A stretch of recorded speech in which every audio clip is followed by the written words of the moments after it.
Hi there! Today I'm in the kitchen with our technical specialist, Chris Papademos, and we're going to demonstrate how to use the flood and scrape method with our pectin gummy base. While we typically recommend using a depositor with our pectin gummy base, we understand that depositors can require a hefty initial investment. That's why the flood and scrape method is a great starting point. To ensure you're set up for success, we're sharing some expert tips and tricks to help you master the process with ease. Start by deciding how many molds you plan to fill in a single batch. As a general recommendation, one person should not attempt to fill more than 10 molds at a time. Once you've chosen your mold quantity, you'll need to calculate the amount of gummy mixture required. Here's how. Step 1. Calculate the weight of a single gummy by multiplying the cavity volume by 1.34, which is the density of our gummy base. Or you can utilize the last tab on the Melt-to-Make formula calculator. Step 2. Determine the total weight per mold by multiplying the weight of a single gummy by the number of cavities in the mold.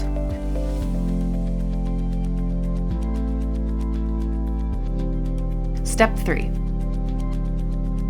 Calculate the batch weight by multiplying the weight per mold by the total number of molds you'll be filling. For example, if you're filling 10 molds, we'll multiply the batch weight for one mold, which is 804 grams, by 10. This means that our final batch weight will be 8,040 grams. Step 4.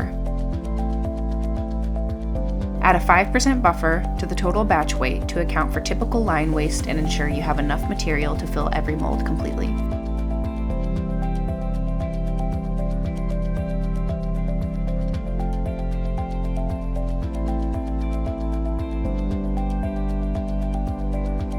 Lastly, you're going to add your total batch weight to the formula calculator along with the rest of your batch information. If you're unsure of how to use our formula calculator, you can find an instructional video in the resources section of our website, or you can scan the QR code on your screen.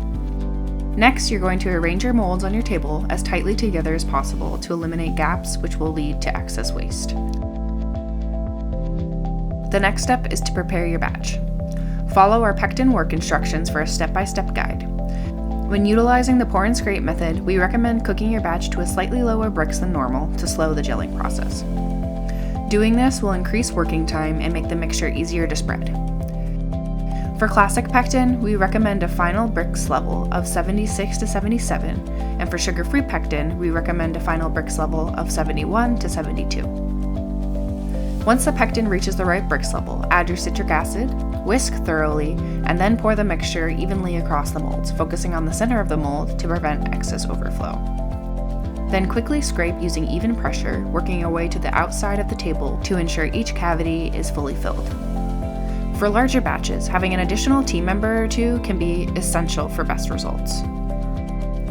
Here's a pro tip. Spray your scraper with MCT oil or mold release spray to prevent excessive buildup of gummy material during spreading. Once the pectin is spread into the molds, transfer the molds to a sheet pan and allow your gummies to cure on a rack for 1 to 2 hours. As you transfer your molds to your cooling rack, you may notice some waste from your pour, whether that be leftover product in your pot, material that was spread off the side of your molds, or mold cavities that aren't completely full. If this is the case, we recommend saving your waste for your next batch of the same flavor. When you prepare your next batch, you can add up to 25% of wasted product by weight to your new batch. Thank you for watching this video. If you have any additional questions, please don't hesitate to reach out to us at support@melttomake.com or call us at 1-800-241-0341. Your success is our success, and we're here to help with every step of the process.